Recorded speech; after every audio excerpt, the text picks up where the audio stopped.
Good afternoon guys, at muli tayong mag-update sa mga top trending stocks sa PSE.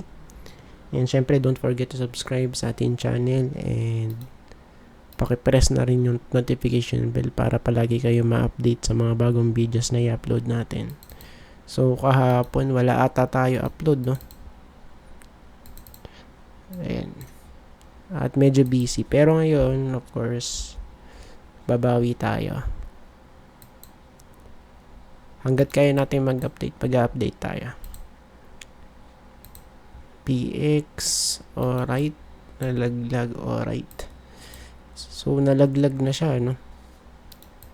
Laglag sa malapit dito sa may support, pero still lumalaban pa rin yung ano eh. Yung candlestick, no? So, yung previous support last week, of course, somewhere here sa area na to. Then, yun nga. Of course, nalaglag. So, hindi naman visible dito eh. Sa daily chart, ayan. So, dito mas kita yung ano, yung pinaka nangyari. Kasi, kung titignan natin, maraming ano to eh. Gap, no? So, may gap dito. Pero hindi pa filled to guys, no? Hindi pa filled. So, yung last gap na filled na. And malapit lang yan dito. Nagkaroon ng bounce sa may 200-day moving average. And sa may red line na to. Ayan. So, of course, typical lang to, no? Na setup. So, pag nalaglag sa may support, of course, magre-retest doon. And kung mag-failed, so it means maghanap ng panibagong support. And based dito guys, medyo kasi, no? Medyo nag-hold pa rin dito sa may 200.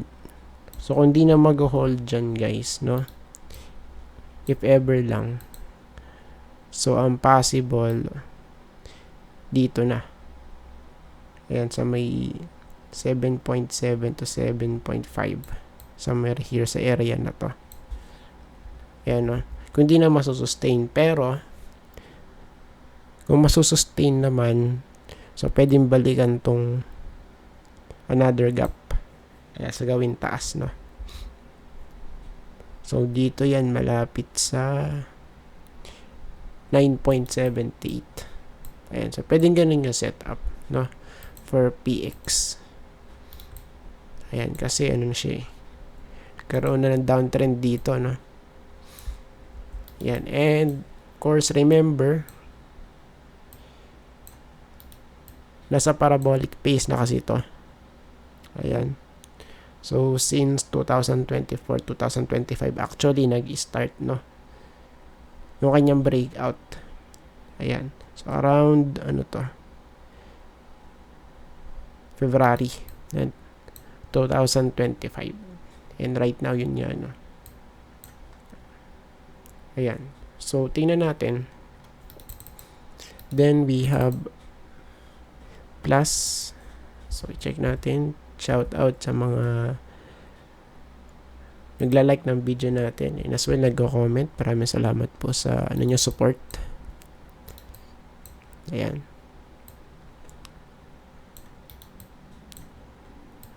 So, medyo pulahan na to. And, of course, possible lang dito, greatest, guys. 16.6, no? Ayan, yung natin dito. Support natin sa may horizontal. Plus, we have here a bearish crossover. Overbought yung ating stock. So, pwede babalik, no? Kaya pagka kasi sinilip dito sa weekly, medyo hindi maganda. Ayan, no? Tapos nalaglag na rin dito sa may possible neckline natin. And remember dun sa may last or sa may previous natin na video about dito kay plus. So may pattern na nakikita, possible no? Head and shoulder pattern. And based dun sa may height ng head hanggang dun sa may neckline. So, possible na bumalik dito sa may 14. So, yun yung natin, previous bottom natin dito for plus. Bago siya magkaroon ng rally. Ayan, from here sa 14 up to 20, no? Ayan. So, tingnan natin kung ano mangyayari. Because ang pinakamalapit na support for this is somewhere here sa may 16.6. Ayan, no? So, tingnan natin kung mag-hold dun. Ayan. Then, you have Picor. So, still same pa din kasi, no? Yung natin sa may gera sa Iran at Israel. Well, affected naman lahat. So, sa ngayon, ang natin, support natin for Picor somewhere here sa 2.9. Tingnan natin kung mag-hold dyan, no? Okay, so perfect for for another rally possible. Yes. Yeah, para magkaroon ng divergence, no? Lower high dito tapos higher high dito, or a possible flat, no? So kung mangyayari yun, of course possible mag-retest dito 4.2. And remember guys, kaya natin tinitignan palagi yung sa weekly chart para makita natin yung pinaka overall trend. So right now, so twice nang na-revisit, or kung isasama pa natin to, so thrice na guys. So thrice nang nagre-retest dyan. Pero it doesn't mean na talaga magre-retest dyan, ano? So there's a possibility lang naman, just in case na mag-hold sa area na to at magkikreate ng base, no? Since may support dito eh. So pagka medyo nag-hold dyan at nag-bounce, so may chance na magra-rally, no? Ayan. Ayan, kasi dito bagsak na siya guys eh. And remember,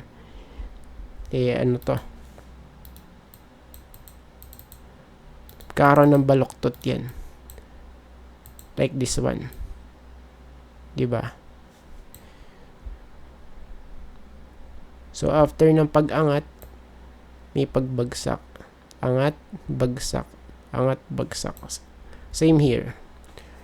So, after nung pagbagsak dahil nga overbought, we expect na magkakaroon ng bounce, no? Ayan, kaya sinabi natin na possible. Possible na magkaroon ng bounce, no? So, pwedeng retest dito sa 3.5 or dito. So, may 4. So, yun ang nakikita nating play for Picor, no? So, still, natin to kasi merong gap. May gap guys dito sa may area na to. So, pwedeng balikan yan, no? Yeah, pero based naman dito sa daily chart. So, actually, nag-bounce na siya. Bounce, tapos possible mag-retest dito. Or somewhere here, malaglag, tapos bumalik. Okay, tapos mag-rally. Ayan, so tingnan natin kung paano yung magiging setup dito sa mga susunod. Lower high, tapos lower low, means bearish. Ayan. So, base po yun sa RSI natin sa daily chart, no? For Picor. Tapos, we have SEC. Ayan. Tingnan natin. So, still the same. And medyo bouncy, ano? Ayan. So, 3 weeks ng medyo bouncy ito. So, ito yung first, second, tapos third. And right here, tingnan natin kung ano mangyayari, no? Sa daily chart. So, remember, hindi pa rin, no? Filled yung ating gap. Ayan. And, yun nga. medyo sideways right now. Okay, patalbog-talbog at medyo nare-reject dito, ano? Okay, sa area na to. Good sign. So, wag lang biglang malalaglag dyan, no? Ayan. So, tingnan natin kung mag-hold somewhere here sa area na to. Ayan. Kasi kung hindi mag-ano dito, mag-hold, so possible malaglag na dito yan eh. Dito. 26.5 or 0.6 kung magra-round off. Ayan, no? So, yan ang nakikita natin for SCC. Ayan. So, medyo hirap nga actually dito, eh. Diba? So, pagka ganyan yung setup, so, pwede kasing ma-reject or maging a possible continuation, no? Ganyan. Or, ma-break yung support dito. Ayan, no? Neutral, guys. Ayan. So, sana lang mag-hold tapos ma-fill yung ano natin dito, yung gap. Ayan. Then, we have APX. APX naman tayo. Okay. Medyo lumusot sa taas. Well, tingnan natin sa lower time frame. Since naka-weekly tayo. May gap na naman. Mahilig sa gap to, no? Ayan. And every time na nagkakaroon ng gap, ay napi-filled naman, no? Pwera lang dito. Ito, hindi pa nagagalaw, ah.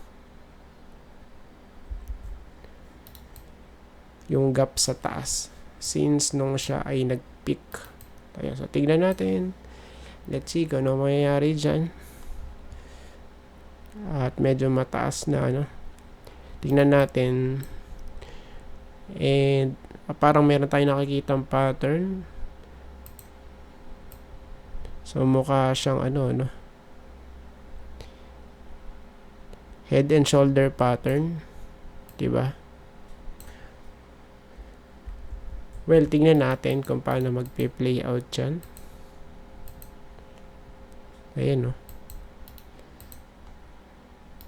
Pwede. Saan ba yun?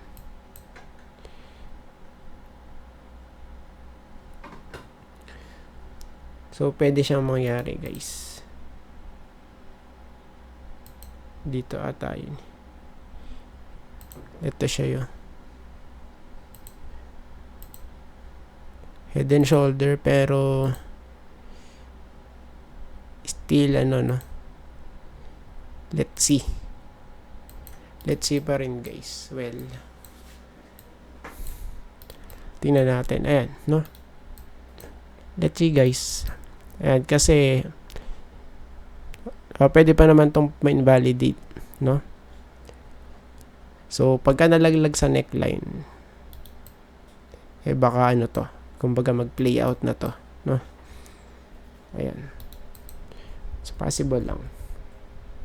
APX, tapos we have SH, ano, LPH, Shell Pilipinas. Okay, nalaglag na. Bull plug. Well, tingnan natin, ano. Ayan, kasi sa daily chart yun.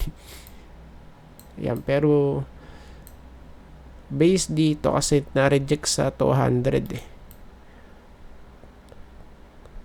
200 weekly moving average. So, based dito sa ano natin, sa possible na magiging support.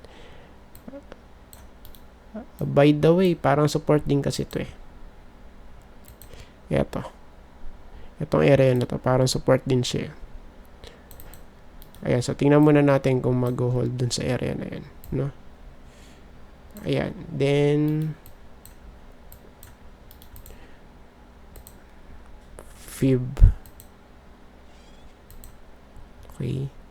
618.